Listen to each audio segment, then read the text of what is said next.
Well, it's good to be back.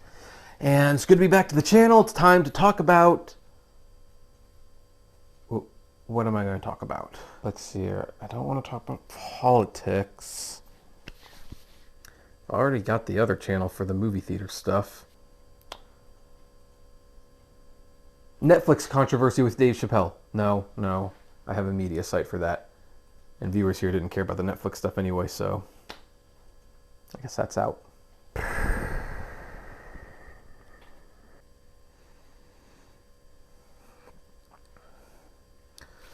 Seriously, guys, what do I talk about? It's like, I need some help. Here, it can't be rideshare, but what should I talk about? Anyone got any advice? Batman, do you have any words of advice? Wonder Woman, Charlie Brown, Mickey Mouse, dolphins who are nameless because my wife got you at SeaWorld. Penn, Teller, who I wish were secretly my real parents, do you have any advice? Oh, look, Airbnb, Snap, Lyft, and Uber, they're all losing money on the stock. No. I'm not going to do it. What am I going to do? Hey, honey, why don't you talk about this?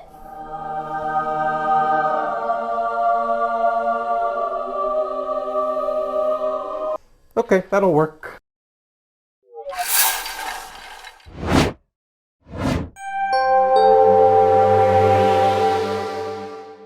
Hey everyone, this is Kevin the Apptrepreneur. It is great to be back. Thank you for being patient, and we are now going to start talking about business credit cards and, well, being a self-contained individual. That is what this channel is really about.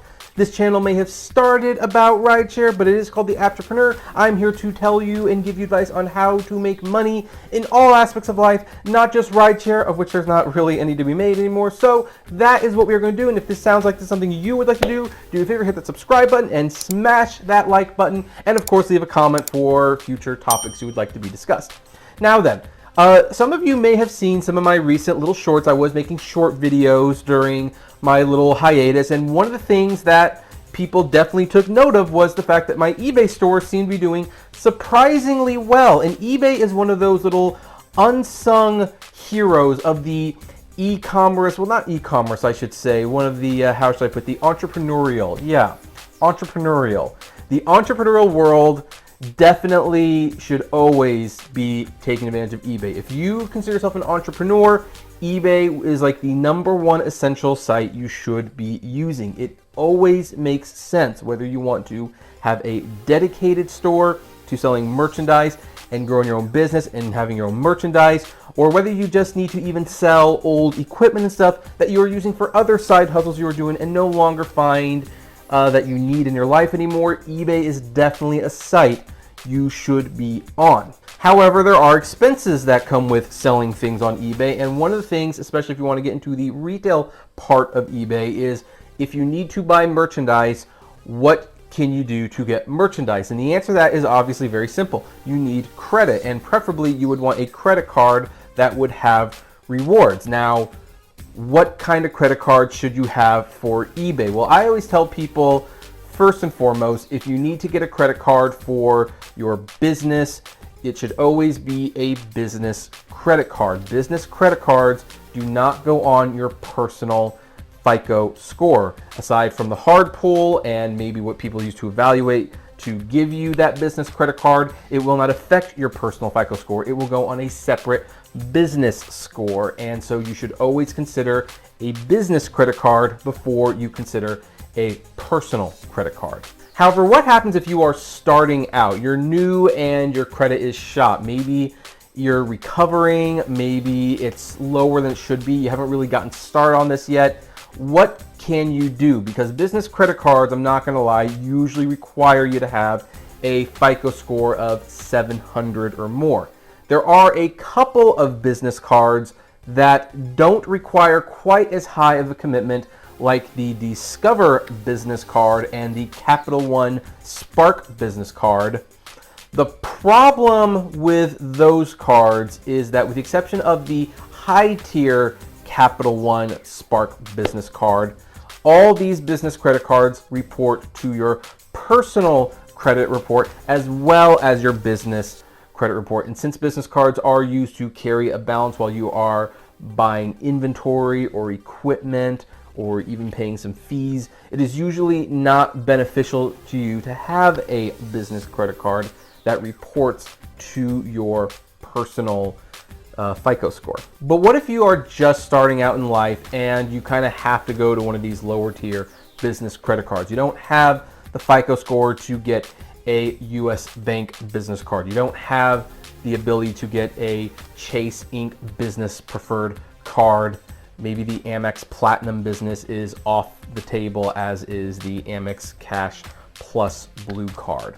Maybe you have to go for one of these lower tier cards. Well, in that case, I would not recommend going to one of these business cards first. There is a personal credit card that I think is perfect for people who are either getting started in their entrepreneurial business spirits, who just need credit, who might not have the worst credit available, but they don't have the best either. And I'm going to tell you why this is the one you should be seeking out.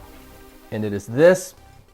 It is the Apple credit card. I'm actually going to take this out. I almost never take this out because I'm always paying with the phone.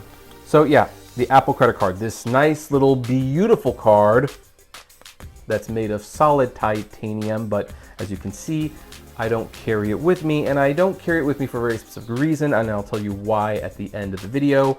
But if you are just starting out on your business journey and you need credit for business and you don't qualify for one of these, at least decent business credit cards, then this is the card that I recommend. Now, it should be noted that if you do not have an iPhone, you cannot get this in the first place, which would defeat the whole purpose. So if this is you, if you're an Android user, I'm sorry, you're gonna have to go with either Discover or Capital One Spark. I will make a separate video for that above that you can see and see in that video. But if you do have an iPhone, and we do live in a world where people have bad credit scores, but for some reason have a $1,400 iPhone, I know it's just crazy that way. Why exactly am I recommending the Apple credit card as something to use if you are trying to start your business? And there's a few simple reasons. The first reason is that the Apple card is given to people with subprime credit. I have actually heard of people with credit scores as low as 600 getting approved for the Apple card. Now, of course, I'm not saying that's a guarantee, and realistically, you should be at least at 620 before you attempt to apply for this card. But the bar to get into the club, so to speak, is not especially high.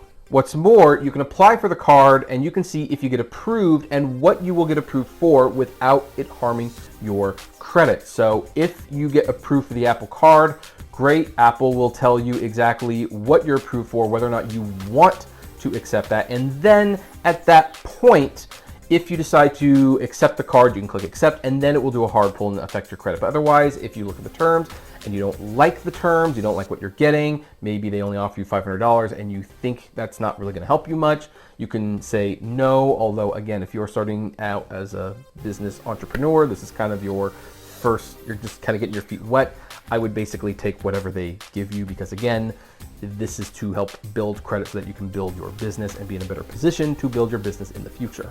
And if you do not get approved for the Apple card, you will either just be outright denied and there will be no impact to your credit score, or you'll be put on the path to Apple, which is basically them saying, this is what we don't like about your credit, fix these things and come back in a few months and we will give you an Apple card. Another reason for new-time business owners to get the Apple card is that if you are using the Apple card with your iPhone and using your iPhone and Apple Pay to pay for it, you will get 2% cash back, and 2% is pretty standard. In fact, there's a lot of business credit cards like that give you 1.5% cash back. So 2% is really good, and you will usually get access to that cash the next day.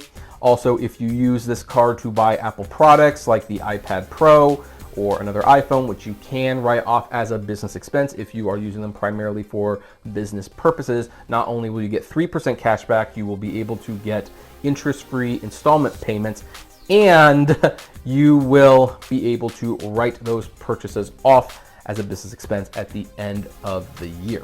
Overall, benefits aren't really why you're signing up for this card though. It's an okay benefit, it's not a great benefit. So what is the primary reason I would recommend people who are just getting into the business world, the entrepreneurial world, to get the Apple credit card as opposed to some of these other low tier business cards. And again, this does not apply to you if you have like a 700 FICO score and can get a Chase Ink Business Preferred or one of those really good business cards. If you can get one of those, get those over the Apple card. But if you can't, the main reason you should get the Apple card, or you should consider the Apple card, is because Apple actually makes it very clear how much you owe them and what payments you will need to make to avoid interest. Now, this is one of the best features of the Apple card. This is also the reason why the Apple card is the ideal card for people who are rebuilding their credit. Not only do they not do hard pulls when they check to see if you apply for the card, and they will only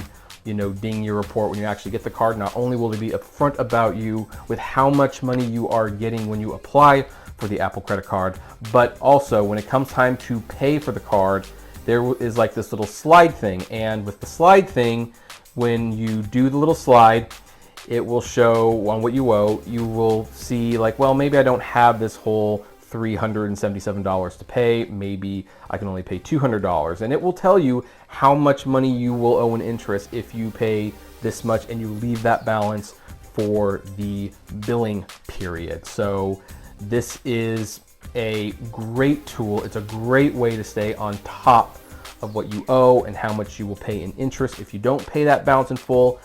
I always encourage on this channel that you should not charge what you cannot afford to pay. You should always pay your balances in full. But business cards are kind of an interesting beast in that sense. I mean, you are establishing a business. Sometimes you are buying things that you will not be able to pay off a few months down the line. That is why business cards are great for the no APR, so that you could plan better. But if you can't get one of those, the Apple card will be very upfront with you about what it is going to cost you if you don't pay that balance off. And even though I always recommend you do, this is a great feature for those who are, going to buy some things and they're going to have to find out, okay, well, what if I can only pay for half of that right now? How much am I going to go in the future? And they can properly prepare and adjust their budget for such expenses. Now, with that said, I did mention that I tended to keep this thing at home in the original case. I have it activated. It's on my iPhone, but I never ever carry this card with me. And here's why. Apple did create a very cool card. You drop this on the table, it makes a great sound. In fact, let's hear what it sounds like.